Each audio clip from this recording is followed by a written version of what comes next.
O casamento do meu filho era para ser uma daquelas datas que a gente guarda na memória com uma ponta de orgulho no peito, mesmo quando o tempo começa a falhar. Eu estava ali de terno claro, engomado como nos tempos em que ainda entrava no quartel pela porta da frente. A igreja já havia se esvaziado e todos se dirigiam ao salão decorado com um gosto meio exagerado, daqueles que parecem querer esconder alguma coisa por trás do luxo. Sentado à mesa número 5, a da família próxima, logo ao lado do palanque da banda, achei que o mais surpreendente da noite seria o preço do uísque. Mas não era. O que estava embaixo do meu prato era. Levantei o guardanapo de linho com um gesto distraído, querendo apenas me servir da salada de folhas que ninguém parecia disposto a tocar, quando senti algo sob a louça. Um papel dobrado em 3 partes, sem nome, sem identificação, mas com uma caligrafia firme, pressionada como quem escreve, segurando a respiração. Se sua nora sair sozinha, se esconda e observe. Eu li aquilo uma vez, depois outra, e mais uma terceira, tentando arrancar sentido onde só havia espanto. Olhei ao redor. Ninguém olhava para mim. O garçom ainda servia vinho na mesa ao lado. Meu filho conversava com alguém do trabalho, a gravata já meio solta. E ela, a noiva, agora minha nora, ria com 2 amigas perto da mesa de doces. Não sei explicar o que senti. Não foi medo, foi um arrepio no lugar onde mora o instinto. Aquele mesmo que me fez travar uma arma em tempos antigos só pelo barulho errado numa patrulha. Eu poderia ter rasgado o bilhete, jogado fora, esquecido como se fosse uma brincadeira de mau gosto ou um erro de mesa.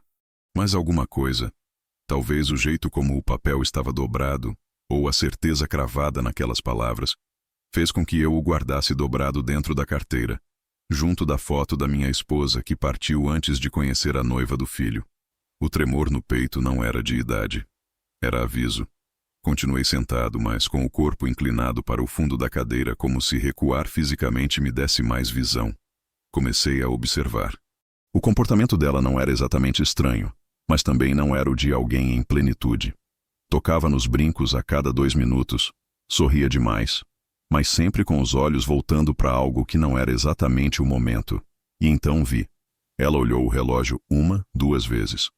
Depois se afastou discretamente, levando a clutch dourada nas mãos e simulando uma conversa com alguém pelo celular. Levantei sem alarde. Disse que ia ao toalete e peguei o caminho oposto. O salão tinha uma entrada lateral que dava para o estacionamento dos funcionários. A porta estava entreaberta. Não entrei. Me escondi ali mesmo, ao lado de uma das pilastras com revestimento falso, onde a cortina grossa fazia sombra. Senti o coração bater mais rápido. Não por desconfiar de algo exato, mas porque algo dentro de mim já sabia que aquilo não era pequeno. E então a vi. Ela surgiu pela lateral externa do salão, caminhando com pressa, segurando o vestido com uma das mãos para não tropeçar na calçada irregular. Não fui atrás de imediato. Esperei, contando os segundos como fiz por tantos anos em missões de vigilância. 1, 2, 7, 11. Quando vi que ela virava na direção dos fundos do prédio, segui. Com passos curtos, com o corpo encurvado, como quem não quer ser visto nem pela própria sombra.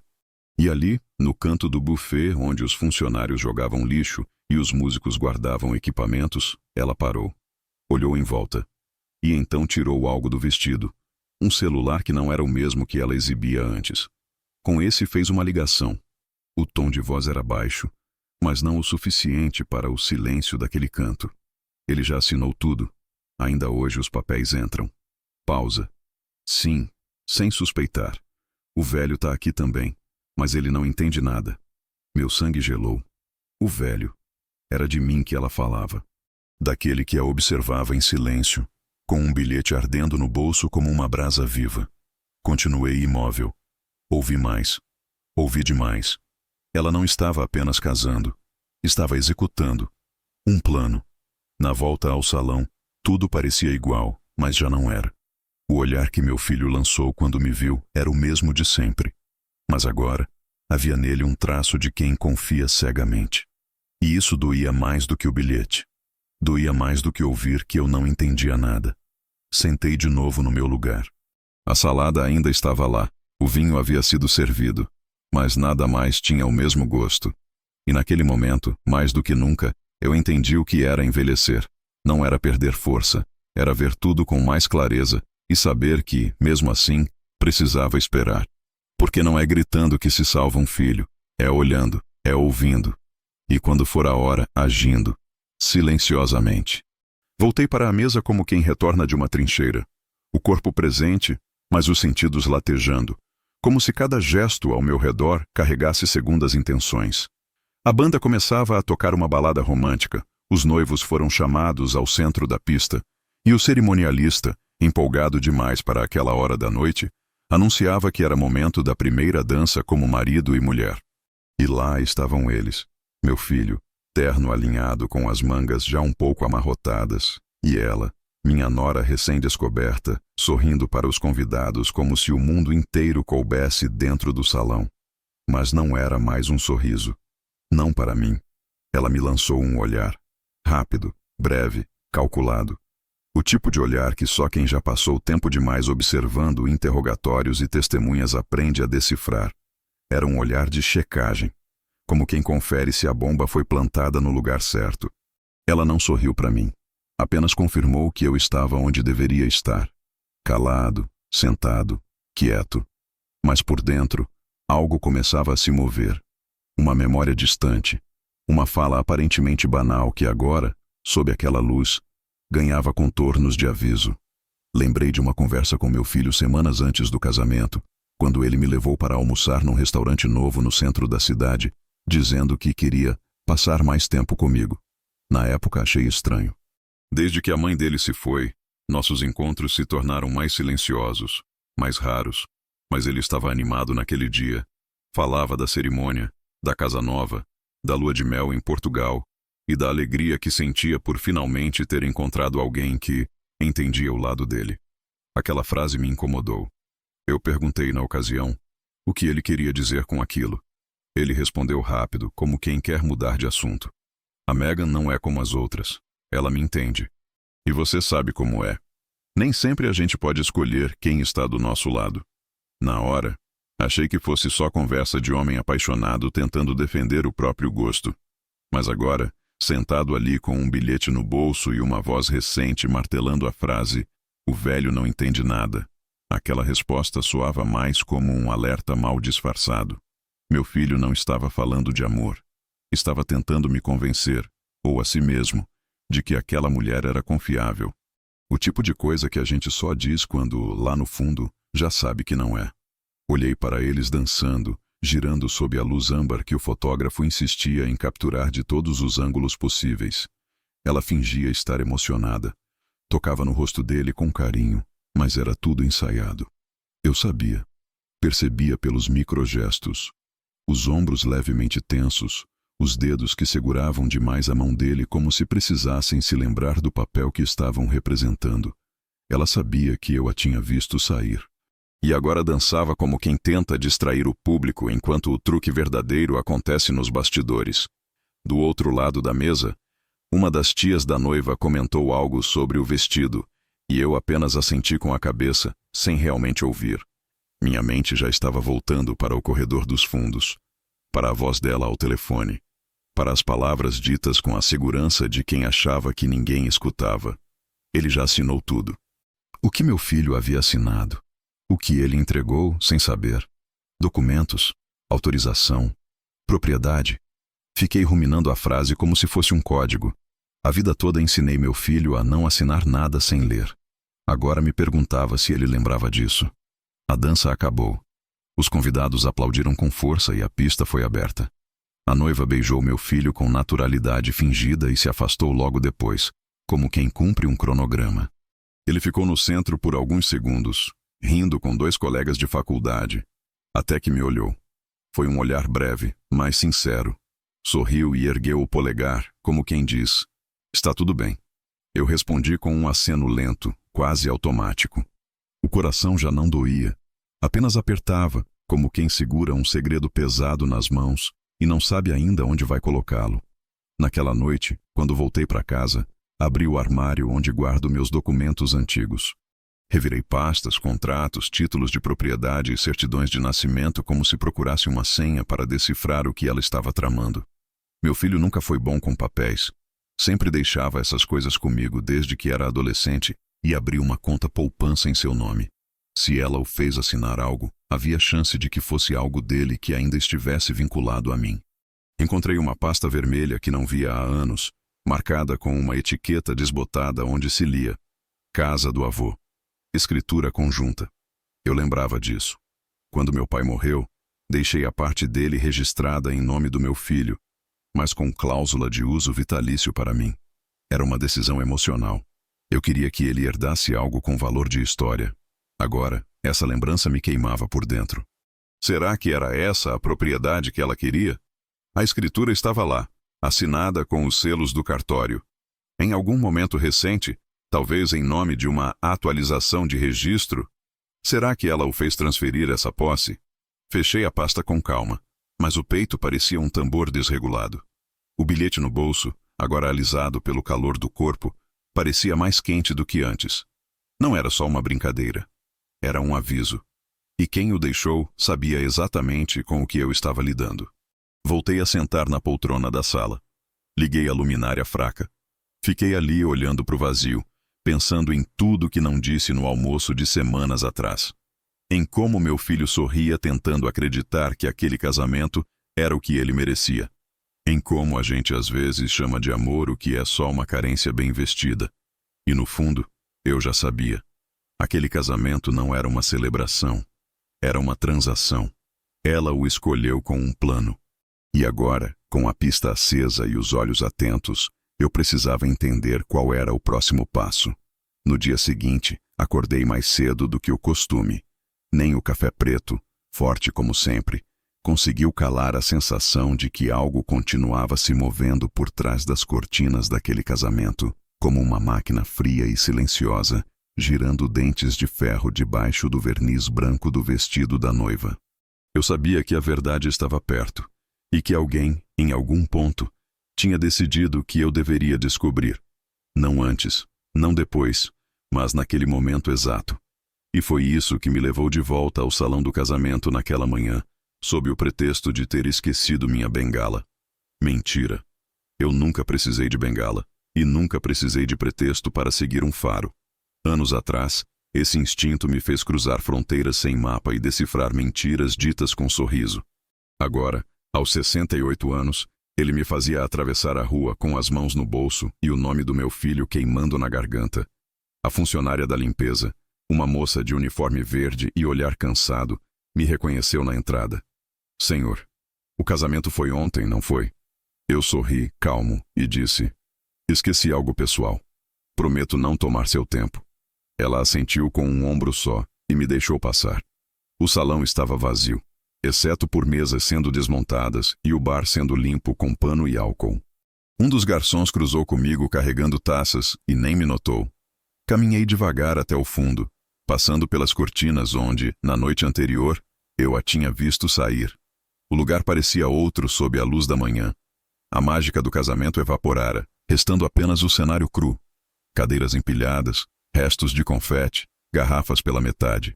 Mas a porta, aquela mesma porta dos fundos onde ela havia sumido por alguns minutos, ainda estava lá, encostada, como se esperasse meu retorno. Empurrei com a palma da mão. O corredor era estreito, com azulejos gastos e cheiro de produto de limpeza vencido. Havia uma placa torta no alto com os dizeres Acesso de serviço funcionários. Segui com passos lentos, ouvindo apenas o som dos meus próprios sapatos sobre o chão úmido.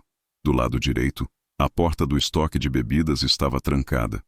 Do lado esquerdo, uma porta cinza, sem identificação, entreaberta. O barulho que saía dali era abafado, mas claro, vozes. 2.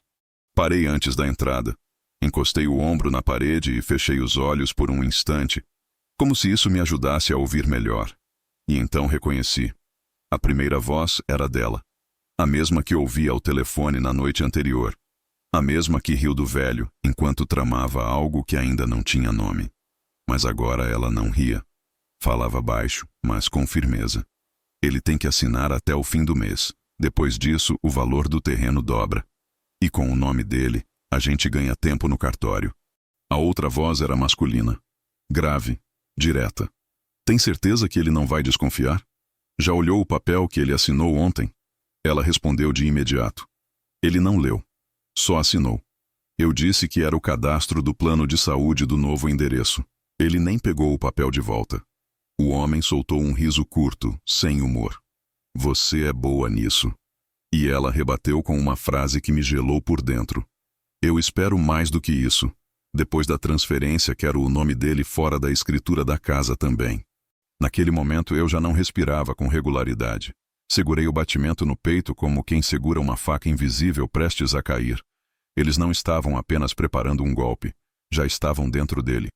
Já tinham feito meu filho assinar algo que envolvia um terreno, uma casa. Talvez até a herança do pai dele. A mesma que eu tinha mantido guardada e registrada com uma cláusula de uso vitalício em meu nome. Tive vontade de entrar naquela sala, arrebentar a porta e dizer tudo. Mostrar que eu sabia, que eu tinha ouvido, que ela não me enganava. Mas não fiz. Não ainda. Porque ali, parado entre a sujeira do corredor e as vozes sujas daquele plano, eu entendi que a arma mais afiada que eu tinha não era o confronto. Era a dúvida. Era o tempo. Era o silêncio. Me afastei devagar. O corredor parecia ainda mais estreito, como se os azulejos estivessem se aproximando do meu corpo, como se as paredes soubessem que aquele lugar guardava algo podre.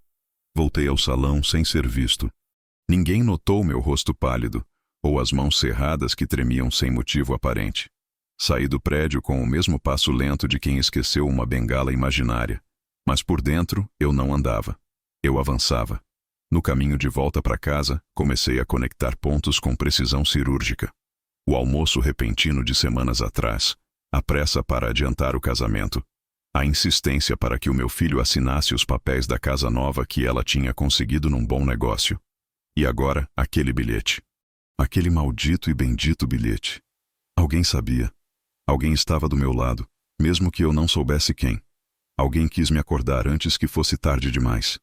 Cheguei em casa e fui direto para a estante onde guardo os contratos antigos. Tirei da pasta os documentos do terreno que meu pai deixou. A escritura ainda estava no meu nome e no do meu filho. Mas, e se ela tivesse feito ele assinar algo que o removesse? Algo com aparência de atualização? Algo que, em nome do amor, ele não leu? Peguei o telefone. Respirei fundo. E fiz a primeira ligação que precisava fazer. Não para ele, ainda não.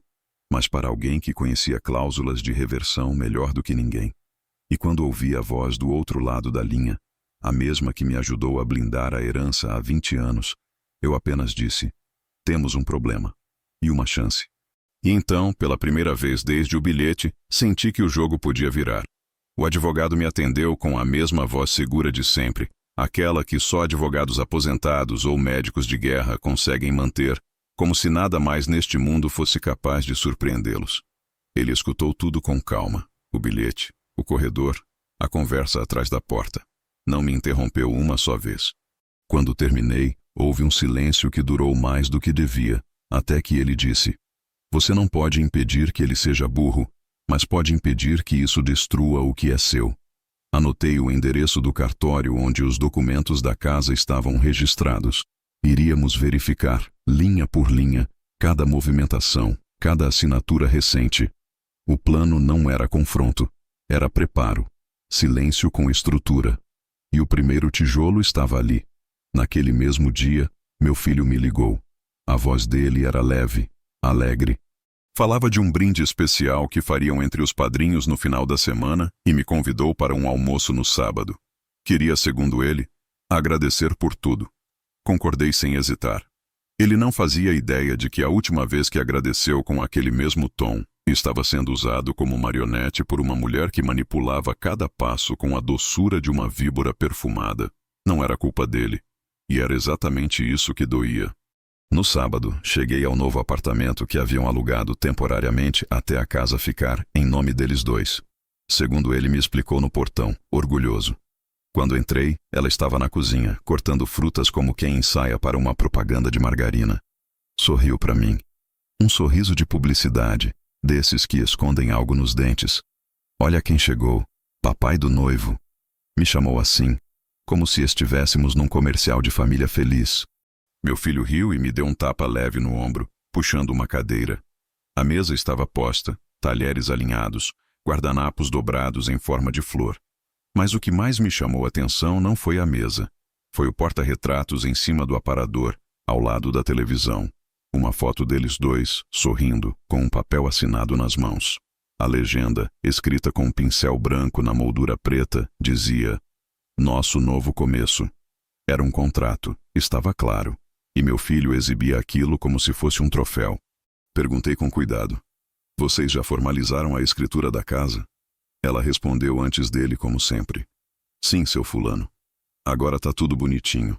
Nome dos dois, do jeitinho que deve ser. Ele apenas sorriu, confirmando com um aceno de cabeça, como quem não quer mais falar de papel, só de amor. Mas eu sabia.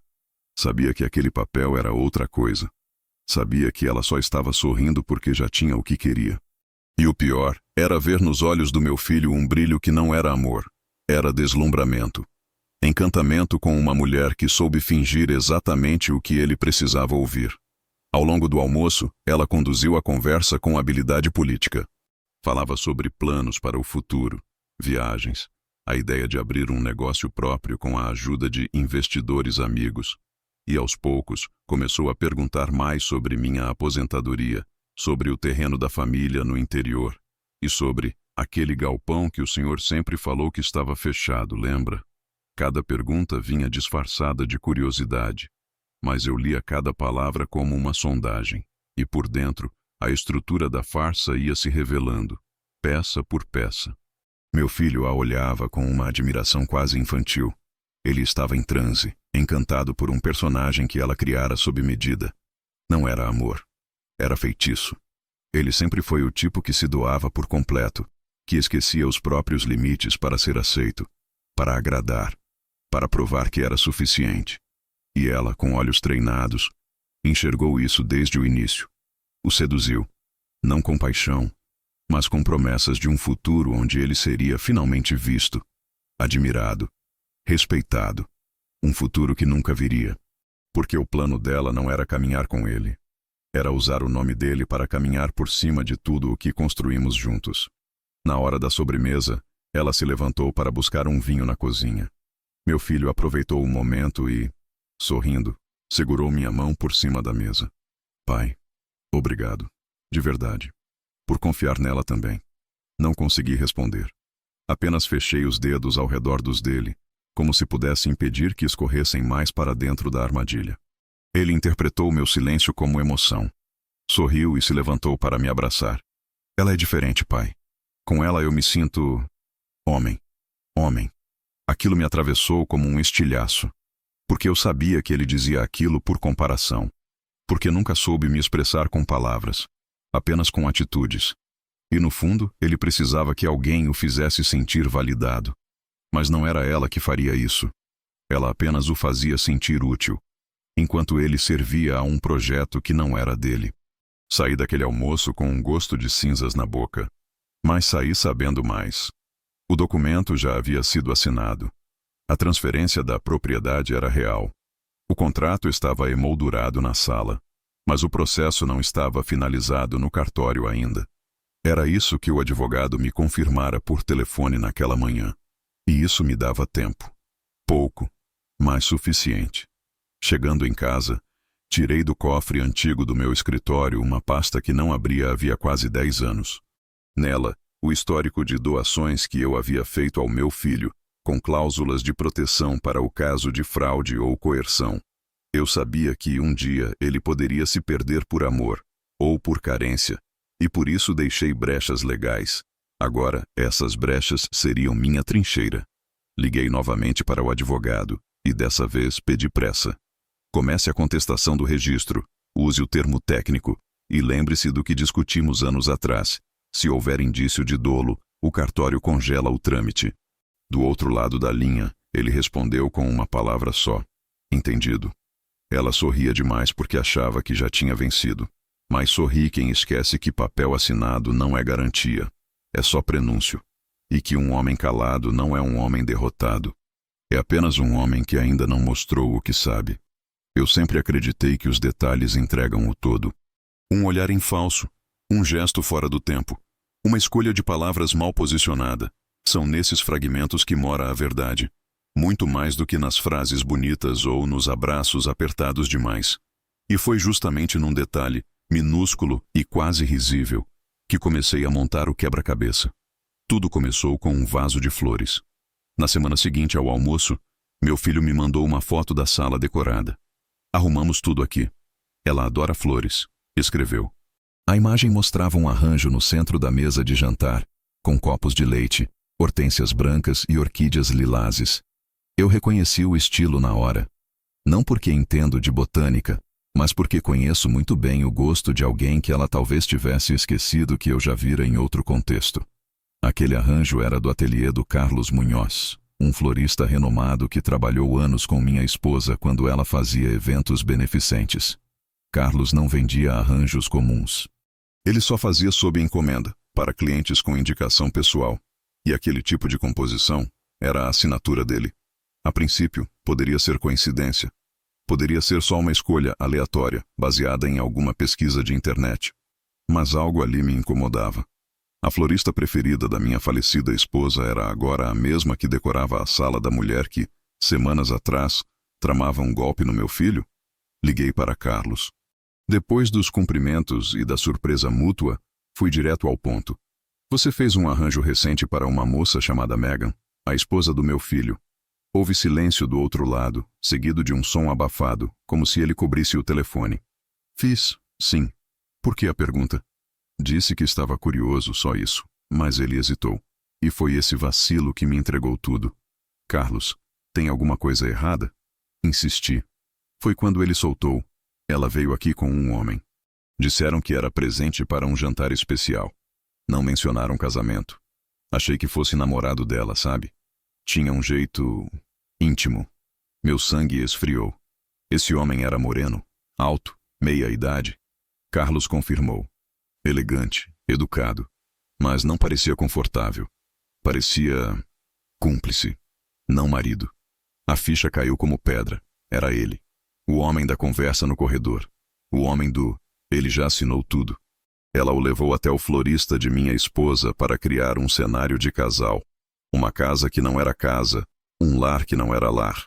E meu filho, cego pelo encantamento, era o único que não via que estava sendo apenas o rosto na fachada de um plano maior. Decidi que era hora de agir em outro nível. A proteção jurídica estava em andamento, mas eu precisava de informações. Coisas que o papel não mostra. Contratos escondem sentimentos, mas não escondem rastros. Liguei para um amigo antigo da Polícia Civil. Não pedi nada ilegal. Pedi apenas o que a prudência autoriza entre homens que já dividiram trincheiras.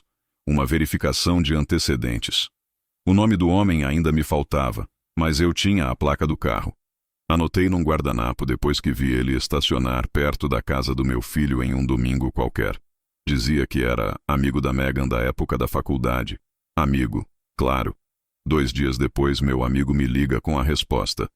O carro estava registrado em nome de uma empresa de fachada, mas ele conseguiu rastrear o condutor habitual, André Lacerda, corretor de imóveis, envolvido em 3 processos de estelionato civil nos últimos 7 anos.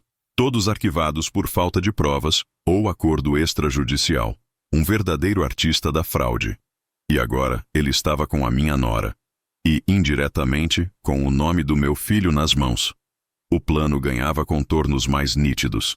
Eles usaram o amor como escudo, o casamento como assinatura e o patrimônio como alvo.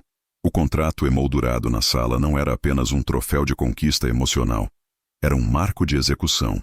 E ela, com sua voz suave e sorriso calculado, apenas encenava enquanto o verdadeiro autor da obra permanecia nos bastidores.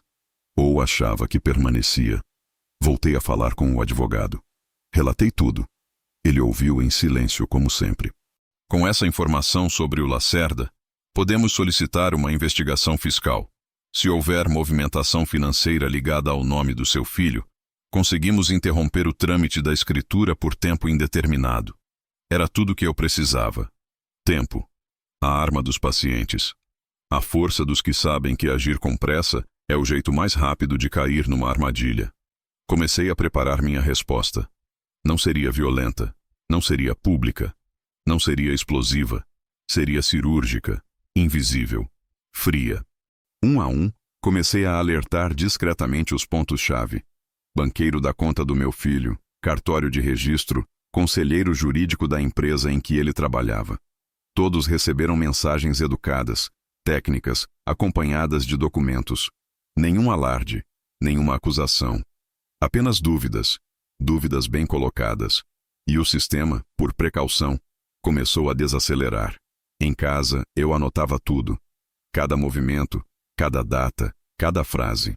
Construía um dossiê que não seria usado agora, mas que estaria pronto para quando, e se, fosse necessário se defender publicamente. Não era apenas por mim, era por ele. Pelo filho que eu vi crescer com vergonha de tirar nota baixa, e que agora, cego por um afeto inventado, se deixava levar para o abismo. E ainda assim, eu não o julgava. Porque eu sabia. Sabia que tem gente que te faz sentir amado só porque sabe onde você sangra. E ela sabia. Sabia onde meu filho sentia falta, onde ele precisava ser visto, elogiado, tocado. Ela o olhou com o cuidado de um caçador experiente. E agora, ele era a presa que sorria achando que voava. Mas o tempo dela estava acabando. E de longe, no silêncio que ela desdenhava, eu já havia começado a derrubar as colunas do castelo que ela construiu, com palavras doces e promessas de papel. Os planos estavam em andamento. O advogado havia protocolado o pedido de suspensão da transferência da escritura, com base na dúvida jurídica sobre dolo e vício de consentimento. O nome do tal André Lacerda já havia sido associado a outros registros de propriedade com movimentações incomuns. E meu dossiê, aquele que eu alimentava com paciência e sangue frio, já tinha 12 páginas, 8 imagens, 3 cópias autenticadas e uma linha no final com uma frase sublinhada. Meu filho ainda acredita que ela o ama. Era isso que me mantinha acordado à noite. Mais do que o risco financeiro, mais do que a traição. Era o fato de que ele acreditava. Foi num sábado à tarde que o acaso resolveu participar da história. E como sempre, o acaso gosta de parecer casual, quando na verdade age com uma precisão que nem Deus contesta. Eu fui até o novo apartamento do casal, a pedido do meu filho. Disse que queria ajuda para montar uma estante de livros que ele comprara por impulso e não conseguia entender as instruções. Vem tomar um café com a gente e aproveita para ver o que acha da cor da parede da sala, ele disse. Um convite normal, inofensivo. E eu fui. Cheguei com um pacote de parafusos que ele esqueceu de comprar e um pão doce da padaria do bairro, o mesmo que ele gostava quando era menino e eu passava na volta do quartel. Ela me recebeu com um sorriso menos teatral do que o habitual. Talvez estivesse cansada. Talvez começasse a perceber que as coisas não estavam correndo como planejado. A mesa da cozinha estava posta com 2 canecas, o bolo cortado, e a trilha sonora da tarde era um jazz instrumental desses que toca em clínicas de estética. Tudo cuidadosamente informal. A montagem da estante durou pouco. 3 prateleiras, 4 peças de apoio e instruções que pareciam ter sido escritas por um estagiário entediado. Quando terminamos, ele agradeceu como um menino satisfeito com um dever cumprido e me deixou sozinho na sala enquanto ela terminava de preparar o café. Foi ali, naquele intervalo que não durou mais do que 7 minutos, que o destino deixou uma peça fora do lugar. O armário ao lado da estante nova estava entreaberto. Dentro, uma pilha de caixas de papelão com etiquetas escritas à mão. Papelada antiga, fotos da faculdade, decoração de Natal. Mas havia uma caixa que me chamou a atenção. Momentos especiais. Estava sem tampa. O que havia por cima não era uma lembrança qualquer. Era um álbum. Vermelho encapado em tecido, com detalhes dourados nas bordas, muito diferente dos outros objetos da casa. Puxei devagar, sem fazer barulho. O álbum estava pesado. O nome Megan vinha bordado na capa, com uma data abaixo. 2018. Abri. A primeira imagem era dela, sorrindo ao lado de André. Não havia legenda, mas não era preciso. Os dois estavam em trajes de banho, abraçados numa praia. O rosto dela encostado no pescoço dele. Intimidade demais para um amigo da faculdade. Passei a página. Jantar romântico. Ele segurando a mão dela sobre uma mesa de restaurante com vela. Ela sorrindo para ele do outro lado da taça de vinho. Em todas as fotos, ela usava o mesmo olhar que hoje exibia para meu filho. O mesmo gesto de carinho. O mesmo disfarce. Mas era outro homem. Outro tempo. Outra vítima. Avancei mais. Vi uma sequência de fotos com documentos sobre uma mesa. Contratos de compra e venda. Ela segurando uma chave. Ele ao lado, comemorando. Um apartamento, um imóvel, um negócio em comum. Tudo fotografado. Registrado com orgulho. E então as últimas páginas. Mais recentes, mais sóbrias. Os dois em frente a um portão branco. Ela com expressão séria. Ele mais magro, mais abatido. Em uma das imagens, uma frase escrita à caneta no canto. Última tentativa. Depois disso, acabou. A data? 3 meses antes dela conhecer meu filho. Fechei o álbum com as mãos trêmulas. Coloquei de volta na caixa exatamente como estava. Ajustei a tampa do armário. Sentei no sofá e cruzei as mãos sobre o colo, tentando manter a respiração sob controle. Quando ela voltou com a bandeja, não notou nada. Com açúcar ou adoçante? Perguntou como se fôssemos atores repetindo falas de uma peça. Respondi açúcar e sorri.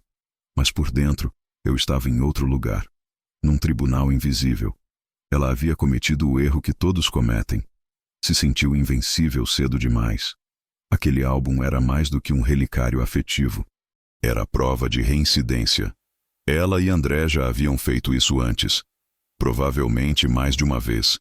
Se associavam a alguém emocionalmente vulnerável, criavam uma relação sólida na aparência e, aos poucos, envolviam a pessoa em contratos, transferências, negócios conjuntos, até que tudo estivesse no nome deles.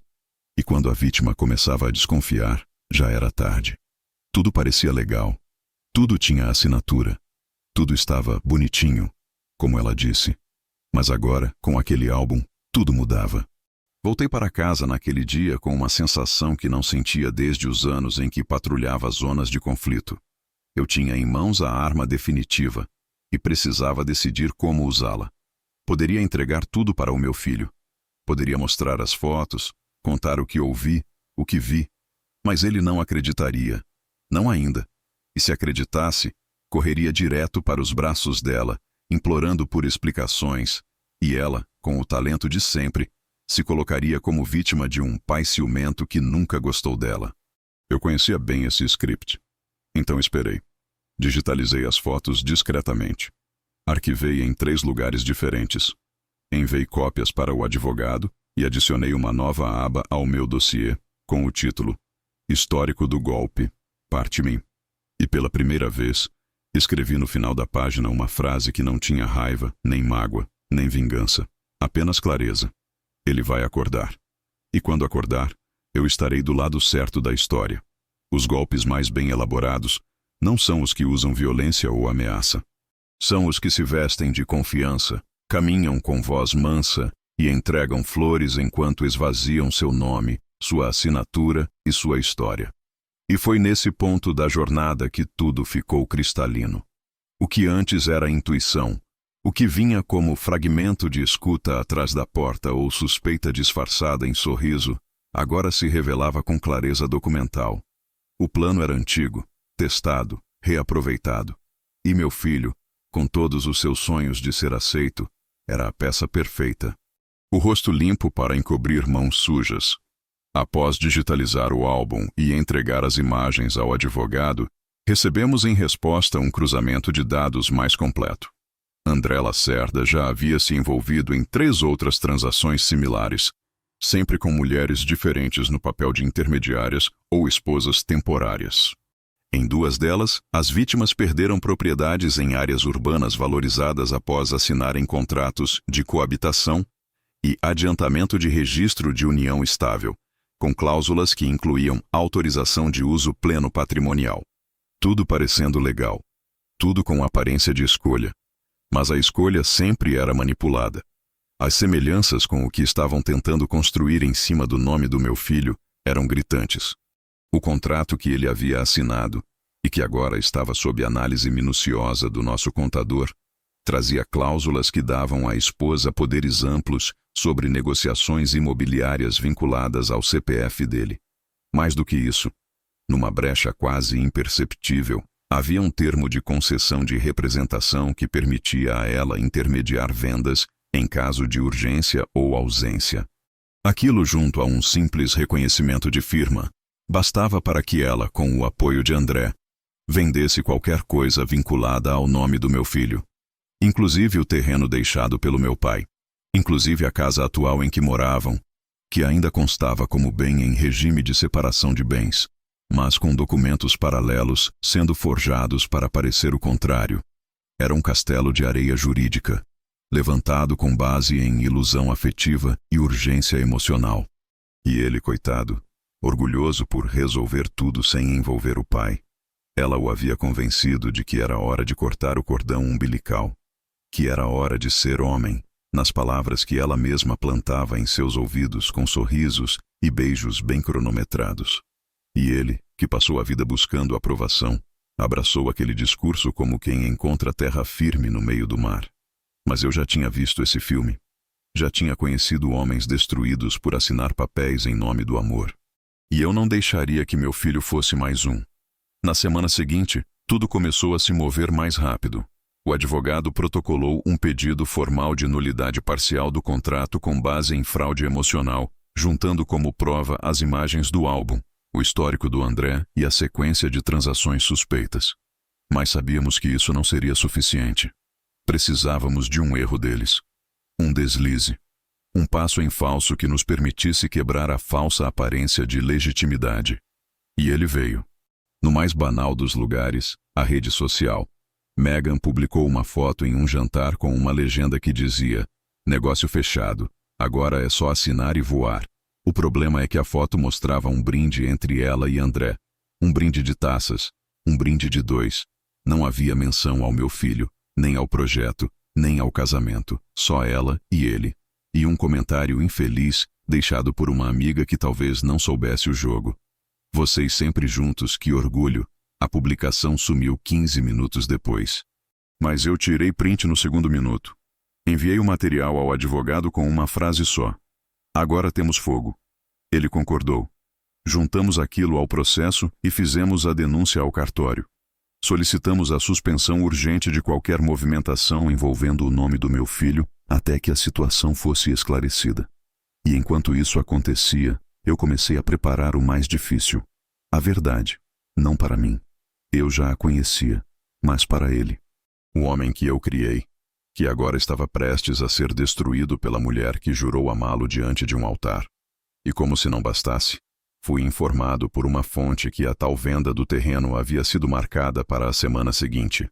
Eles iriam tentar transferir a posse usando um laranja, possivelmente via contrato de cessão entre empresas coligadas. Era o golpe final, a última etapa, e eu estava a 2 passos de impedir. Na noite anterior ao dia marcado para a negociação, fui até a casa deles. Meu filho me recebeu com surpresa, mas sem desconfiança. Disse que Meghan estava fora, resolvendo coisas de trabalho. Ofereceu café, eu aceitei. Sentamos na varanda como fazíamos quando ele era adolescente e contava sobre os jogos de futebol. Ele falava de planos de abrir uma empresa, de comprar um carro novo, de investir em criptomoeda. Tudo coisa que vinha da cabeça dela. Tudo com entusiasmo que não era dele. Então, com calma, tirei da pasta um envelope. Entreguei a ele. "Lê quando estiver sozinho", disse. Ele quis abrir ali. Eu pedi que esperasse. Disse que era importante que ele tivesse silêncio por perto. E fui embora. Sem dizer mais nada. Sem me explicar. Dentro do envelope estavam as imagens do álbum, os prints da publicação, o histórico do André e uma cópia do contrato com marcações nas cláusulas que o comprometiam. E um bilhete, escrito à mão, com apenas 2 frases. "Eu sempre estive do seu lado, mesmo quando você achou que eu era o problema." Voltei para casa e esperei, sem saber o que viria, sem saber se ele entenderia, mas com a certeza de que, desta vez, eu fiz tudo o que um pai podia fazer. Eu sabia que aquele envelope não quebraria o feitiço de uma vez só. Quando a alma está embriagada de afeto, mesmo falso, a sobriedade chega devagar. Mas também sabia que, uma vez aberto, ele não poderia mais voltar a não saber. A mentira, quando confrontada com prova, se transforma em fardo. E quem carrega fardo com nome próprio, começa a cambalear. mesmo que demore para cair. Esperei. 2 dias. Depois 3. No 4º dia, o telefone tocou às 7h20 da manhã. Hora estranha para um filho ligar para o pai, ainda mais num sábado. Atendi com a voz ainda áspera, mas desperta. Pai, ele disse. Só isso. A voz falhou como se a garganta estivesse cheia de pedras. Eu li. Não perguntei o quê. Sabia. Ela disse que as fotos eram antigas, que foi antes de mim, que não tem nada a ver com o agora. Silêncio. Eu esperei. Não o interrompi. Ele continuou. Mas por que tudo se encaixa? Por que tudo faz sentido agora? Eu olhei aquele contrato, pai. Eu não tinha lido direito. As cláusulas, a parte da representação. Ela me disse que era padrão. Eu quis abraçá-lo, mas não disse isso. Apenas respirei fundo e disse: Você é inteligente, só foi enganado por amor. E isso acontece com homens bons. Ele ficou em silêncio por longos segundos. Depois soltou uma frase que não era mais dele. Era de alguém que acorda de um torpor e começa a ver o próprio rosto no espelho com estranhamento. Eu não soube proteger o que é meu. Não, eu respondi. Mas agora sabe. E eu tô aqui. A ligação terminou com um pedido que me atravessou de um jeito que não sei explicar. Pai, não fala com ela ainda. Me deixa fazer isso. Eu preciso olhar nos olhos dela. Concordei. Não era hora de tirar dele esse direito. Era o início da reconstrução. E ele precisava começar do chão, onde finalmente estava pisando. Mas eu sabia que aquilo não bastava. Eles, do lado de lá, não eram do tipo que recuavam com lágrimas. O golpe era a estrutura. Um projeto. E como qualquer projeto, tinha contingência, plano B, rota de fuga. Se ela percebesse que o cerco se fechava, tentaria se antecipar. Mover as peças antes que nós terminássemos a jogada. E foi por isso que, naquela mesma tarde, eu fiz a primeira ligação. Era uma voz que eu não ouvia há mais de uma década. E que por um tempo, eu preferia esquecer. Clara Fernandes. Promotora de justiça aposentada. Minha primeira investigadora, nos tempos em que meu batalhão ainda fazia escolta para ações do Ministério Público. Uma mulher afiada, temida e profundamente ética. Mas com um senso de justiça que ia além do que estava escrito na lei. Liguei sem rodeios. Clara, aqui é o Tenente Duarte. Preciso da sua atenção por 15 minutos. Tenho algo em mãos que talvez você devesse ver. O silêncio do outro lado foi breve, mas firme. Manda para o meu e-mail. Em seguida me liga de novo. Enviei o pacote completo. O mesmo envelope, mas em PDF. Contratos, prints, fotos, documentos do André Lacerda. Escritura do imóvel ainda em tramitação e a cláusula de transferência com assinatura do meu filho, já contestada juridicamente. Clara me respondeu em 11 minutos. Você está lidando com golpistas profissionais. Isso é associação fraudulenta com elementos de falsidade ideológica, estelionato qualificado e, dependendo do que ela falou, até coação emocional documentada. Isso precisa ser congelado. Disse a ela que já havíamos iniciado esse processo via o advogado, mas que o cartório estava agindo com lentidão. Ela respondeu apenas com um: me passa o nome do tabelião. No mesmo dia, ela fez 2 ligações que eu soube depois terem mudado o tom das coisas. O cartório passou a responder imediatamente às petições. O advogado recebeu retorno em menos de 24 horas com a seguinte mensagem: trâmite suspenso preventivamente até esclarecimentos. E com isso, o jogo virou oficialmente. No domingo, meu filho apareceu na minha porta. O rosto abatido, os olhos inchados, mas com a postura de alguém que finalmente aceitava a realidade como ela era. Pai, ela chorou, gritou, disse que era tudo inveja sua, que você sempre me quis por perto, que não suportava vê-la cuidando de mim. E o que você respondeu? Perguntei. Ele ficou em silêncio por um momento. Depois disse: eu não respondi. Eu só olhei. Porque eu vi. Eu vi o rosto dela tentando ser o que já não era mais. Entrei, fiz café. Ele ficou sentado na cozinha por mais de 1 hora, sem dizer muito. Apenas em silêncio. Como quem precisa ouvir os próprios pensamentos sem ruído. E eu o deixei. Porque o silêncio também é remédio. Quando ele foi embora, deixou um envelope em cima da mesa. Os outros documentos que ela me fez assinar estavam numa pasta no quarto. Dá uma olhada. Vê o que dá para reverter. Passei a noite inteira lendo cada linha. Haviam procurações ocultas, Contratos de permuta em branco, declarações de união para fins de crédito. A engenharia da fraude era minuciosa. Mas agora, tudo estava exposto. E eles, ao mesmo tempo em que haviam avançado demais, deixaram rastros demais. Era questão de tempo até desmoronar. No dia seguinte, a ligação que não veio foi a que mais me surpreendeu. Megan não me procurou, nem uma mensagem, nem uma desculpa, nem uma ameaça. Apenas silêncio. E isso, vindo dela, era um grito. Ela sabia. Sabia que havia sido descoberta. Sabia que a parede onde ela escondia o golpe estava rachando. Mas o mais importante não era isso. Era o que eu via agora no meu filho. Pela primeira vez em muito tempo, ele não estava tentando provar nada. Não pedia desculpas. Não se escondia. Apenas olhava para mim como se finalmente entendesse. E eu olhava de volta como quem diz: eu sabia, e mesmo assim, nunca fui embora. A guerra agora era técnica, jurídica, estratégica. Mas a maior vitória já havia sido conquistada. O encantamento havia sido quebrado. E ela, por trás da maquiagem, do sorriso ensaiado, do teatro de esposa perfeita, começava a mostrar o que realmente era. Um disfarce que não servia mais. Ninguém soube o dia exato em que o casamento terminou, porque não houve grito, escândalo, nem malas sendo jogadas pela janela. Não houve publicação de desabafo nas redes sociais, nem cartaz rasgado na porta do prédio. Foi silencioso, invisível, como um fio que se rompe por dentro do tecido e deixa a roupa inteira pender aos poucos. Quando perceberam, a costura já tinha aberto. Mas ali, só ali, eles descobriram que tudo aquilo era só um figurino. E a peça, desde o início, era outra. Meu filho não voltou para casa naquela noite. Dormiu em um hotel simples, pagou com o cartão do próprio nome, o único que ainda não havia sido vinculado às contas conjuntas, e me enviou uma mensagem curta. Ela percebeu que eu sabia. Não tentei discutir. Só saí. Foi tudo o que ele escreveu. E foi o suficiente. No dia seguinte, o advogado ligou. O cartório já havia congelado os trâmites vinculados à escritura da casa.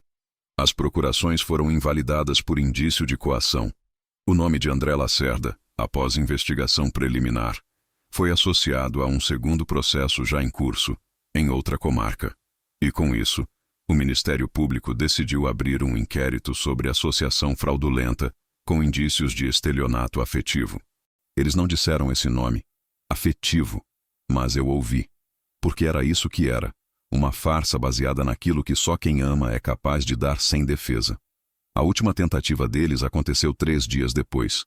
Um e-mail, assinado por uma empresa de consultoria jurídica patrimonial, solicitando acesso aos documentos do terreno da família para alinhamento final das cláusulas de cessão de uso conjunto.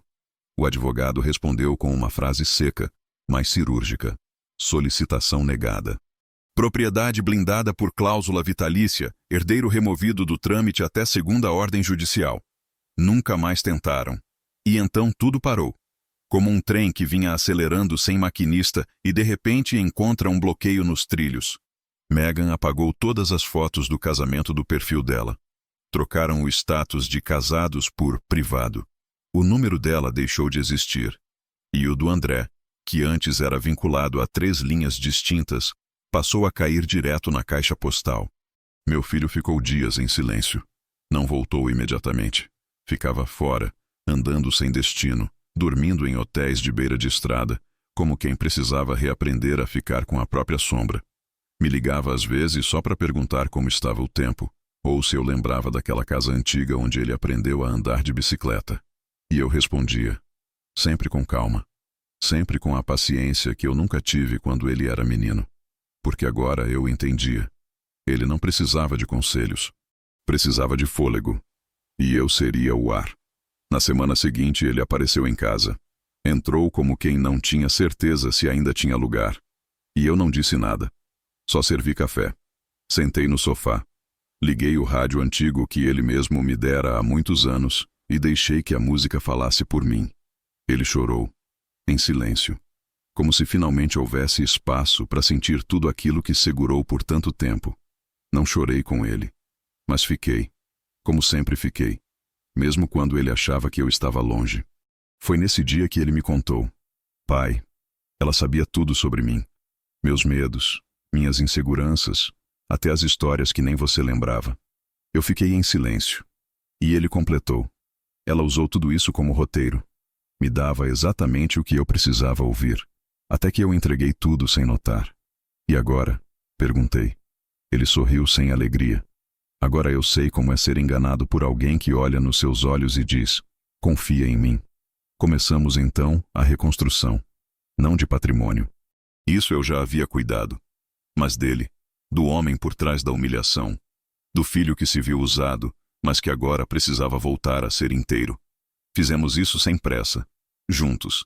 Ele dormiu alguns dias em casa.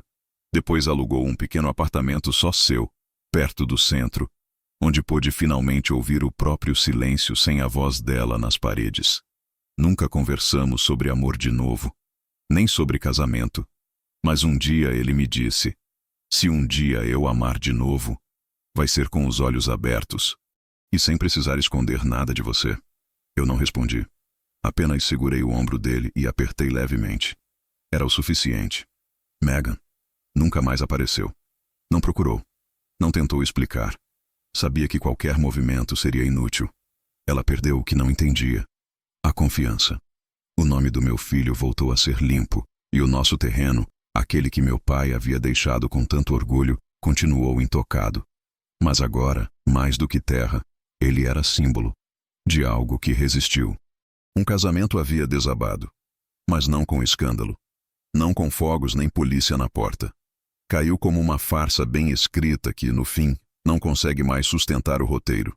E quando isso acontece, não é preciso gritar. Basta deixar a cortina cair. No fim, não foi a justiça que trouxe alívio. Foi o silêncio. Um silêncio diferente daquele que pairava no início, carregado de suspeita, de incerteza, de perguntas que ninguém ousava fazer em voz alta. Esse novo silêncio era outro. Um espaço limpo. Um campo vazio depois da tempestade, onde o que restava já não precisava de tradução. Apenas presença. Eu havia guardado aquele primeiro bilhete, o que encontrei debaixo do prato no casamento, dentro da minha carteira, dobrado e amassado, como um lembrete de que confiar no próprio instinto é o que salva. Nunca soube quem o colocou ali. Nunca tentei descobrir. Não importava mais. Aquilo não era um aviso de alguém específico, era uma mão invisível. Talvez de Deus, talvez da minha esposa, talvez do próprio tempo, me dizendo: não durma no volante. E eu não dormi. Não naquele dia. E nunca mais desde então. O envelope que entreguei ao meu filho foi aberto. As provas foram vistas. O golpe desmontado. Mas o mais importante foi que ele me olhou com olhos de menino, e pela primeira vez em anos, não havia vergonha ali. Havia gratidão. E maturidade. Aqui só vem quando a gente perde tudo e percebe que ainda está inteiro. O Ministério Público seguiu com a investigação. André Lacerda desapareceu. Megan não apareceu para nenhum depoimento. Um mandado foi expedido semanas depois, mas nenhum dos dois respondeu. Soube, por um amigo que ainda tinha acesso aos bastidores, que ela tentava se manter irrelevante o suficiente para não ser notada, mas rica o bastante para não precisar fugir. Uma ironia que o tempo vai corrigir, mesmo que eu não esteja mais aqui para ver. O terreno do meu pai, esse sim, continua onde sempre esteve. E agora, mais do que nunca, será mantido do jeito certo. Fiz um adendo no testamento. A propriedade não passará mais automaticamente para herdeiros diretos. Será doada, após minha morte, a uma fundação cultural do município, com a cláusula de preservar o nome da minha família em cada tijolo que lá permanecer. Não por orgulho, mas por respeito. Para que o que me foi deixado com dignidade continue servindo a algo maior que herdeiros distraídos. Foi numa tarde de domingo que recebi o último bilhete. Um envelope simples, deixado embaixo da porta, sem nome, sem remetente. O papel era grosso, antigo, com bordas discretamente amareladas. Dentro, apenas uma frase, escrita à mão. Você fez o que precisava ser feito. Sem assinatura, sem pista. Mas eu soube. Talvez não quem foi, mas por quê. E isso bastava. Dobrei o bilhete com cuidado. Coloquei ao lado do primeiro, dentro de uma pequena caixa de madeira que eu havia esvaziado dias antes. Nela também guardei o print da foto do contrato que meu filho emoldurou, hoje já removido da parede. O papel da farsa, como chamo. É preciso guardar os símbolos, não como troféus, mas como lembretes. Naquela noite, fiz algo que há muito tempo não fazia. Abri a garrafa de vinho que guardei por anos, desde a morte da minha esposa. Era a mesma que ela havia escolhido para nosso aniversário de 30 anos de casados. Guardei-a, na época, com a ideia de abrir quando sentisse que algo merecia ser celebrado de verdade. E agora, sozinho na varanda, com o céu limpo e o vento leve soprando por entre as folhas do quintal, achei que era a hora. Não brindei por vingança, nem por vitória. Brindei pelo fim da dúvida, pela reconexão com meu filho, pela chance de vê-lo recuperar a própria voz. E por mim, por ter permanecido lúcido quando tudo ao redor queria que eu duvidasse de mim mesmo. Ergui a taça sozinho, mas não me senti só. Senti presença. A da minha esposa, talvez. A dos que vieram antes de mim. A do homem que ainda existe aqui, mesmo quando o mundo insiste em tratar os velhos como invisíveis. No dia seguinte, meu filho veio me visitar. Trouxe pão de queijo, como fazia quando era menino. Sentou na cozinha e me contou que havia pedido demissão do trabalho. Disse que precisava recomeçar. Com menos pressa, com mais cuidado. Eu quero viver de um jeito que não precise esconder nada de ninguém, ele disse. Principalmente de você. Apenas balancei a cabeça. Depois de tudo, havia pouco a ser dito. Mas antes de sair, ele olhou para mim e disse: Sabe, pai, eu também comecei a escrever coisas. Nada muito grande, só pensamentos. E ontem, escrevi uma frase que queria te mostrar. Abriu o celular, leu em voz baixa. Às vezes é preciso perder tudo que foi mentira, para descobrir onde começa a verdade. Eu não respondi.